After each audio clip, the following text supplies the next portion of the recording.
In this video, I'm going to be pressure testing my plumbing and I'm going to be hydrostatic testing my drain lines.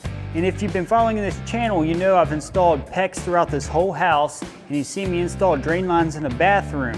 And if you're new to this channel, my name's Josh. This channel is all about building your own house, saving a ton of money, so be sure to subscribe, ring that bell so you get notification every time I release a new video, and hammer that like button for me. That's all I ask in return for making this video. So the first thing I'm going to do is show you the parts you're going to need to make your pressure gauge and your valve stems come to life. Let's get started. Here's the pressure gauge I made. And to make one of these, all you got to do is get a gauge that will connect into a 1/4 inch female adapter, which in return will connect to the shark bite adapter, which will slide on a 1/2 inch pipe. So whether you're using CPVC or PEX, it'll slide up in here and it'll give you a good airtight seal. And then for this valve stem piece, all you gotta do is get a valve stem that's going to attach from a male valve stem into a female adapter, which in return could have been hooked into a shark bite adapter just like this one, but I had an old piece of PVC pipe that I already had this glued into, so I just went ahead and slid this shark bite connector onto it. So this is going to go onto our 1/2 inch pipe for the actual pressure test. So you might be wondering, how am I going to hook the two different pipes and pressure test? Well, the key to doing that is you need to connect your hot water tank hot and cold lines together. So that way the hot and cold water lines are all connected throughout the whole house. I'll put a link in the description below to my Amazon store, and there you'll be able to find all the parts I just mentioned in making this gauge and valve stem. So I wanted to show you before we actually pump the system full of air, you need to make sure you cap off each of your pressure lines that are stubbed up through the floor going to your sinks or anything that needs capped off, because if you don't, you're not going to be able to build pressure clearly. I typically do my pressure testing in the kitchen. It's just a convenient location for the inspector to come check it out without having to look for it throughout the whole house. So all you got to do is simply put one on the hot side, and then we put one on the cold side. And now all we got to do is just pump it up as if you're going to pump up a car tire. And I like to put about 100 pounds of pressure in the system to get a good test.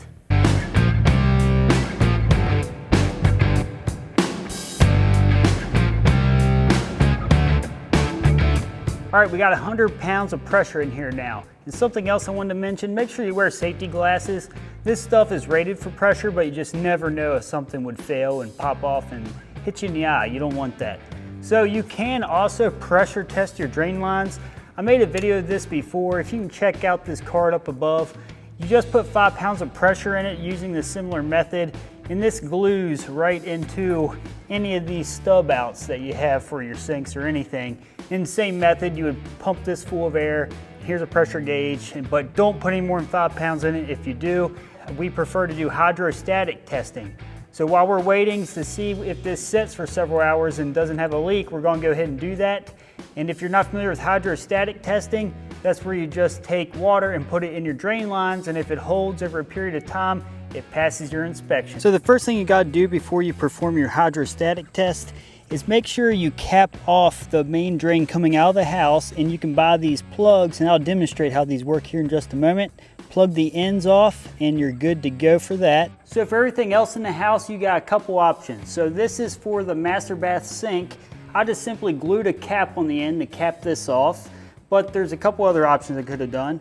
They make the plug that I just showed you, it looks like this. And how these plugs work is, if this was stubbed out of the wall, you'd simply pop that in the end and then just twist the little wing nut on top of it until it's snug, and then we're watertight and we're ready for testing. Or they also make one of these little balloons that these fit universal sizes. This one's from like 1.25 inches up to, I think, 1.5 inches or 2 inches. But long story short, they're expensive, so I would not recommend buying these. They're about $30 just for this little thing. These plugs are about 10, if that. And then they just go into the pipe and you just pump air into it to seal it off. So if you got to seal off your pipes, there's your 3 options. When I buy toilet flanges, I make sure I get these capped off. So after your water test, you just smash these out and then we're good to go. So if not, you got to find a way to seal this hole. So at this point, I have everything capped off. I got toilets capped off, sinks are capped off, Everything from 4 foot below is capped off. Clearly the vent going through the roof does not need to be capped off for this. So now all we gotta do, turn the water on and start filling up this whole pipe system full of water, clear up to 4 foot. And it's gonna take several gallons. Go ahead and turn the water on, Gary. All right, we're getting about full on our drain line here. You can hear it. Cool. So if you find a leak like this is 9 times out of 10 because you forgot to glue it, because this is a pretty significant leak.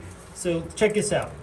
I pushed on it and it's moving. So it definitely was forgot to be glued. So that's just something that happens when you do your testing. So all you gotta do is drain your water out, and we're gonna have to re-glue that. Now that I got that leak fixed, as you can see, we are topped off here. So we're gonna let this sit overnight and let the air sit in the pressure lines overnight and see what they look like in the morning. All right, so air's been sitting in these pressure lines for about 18 hours. So let's take a look here what we got, and we are still at 100 PSI. Awesome, got lucky, no leaks. No, typically you don't have any problems with pressure lines, it's drain lines. So let's go check out our water situation over here. Here's our laundry room outlet box now. And let's see what we got. Awesome, looks like we held water fine.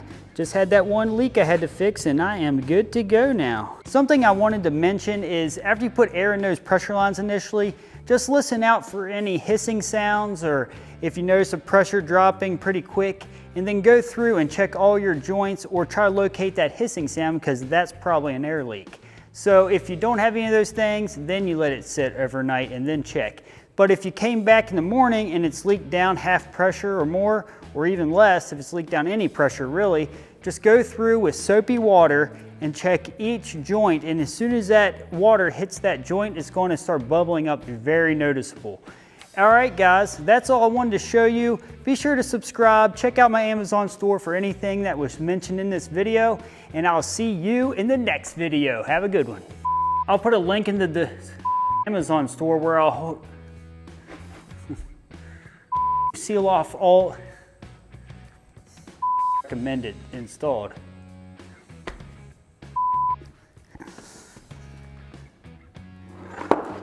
I'll put a link in that might leak this up, and I'm gonna, so after everything's capped off in your shower, the place I like to perform the pressure test is in the kitchen.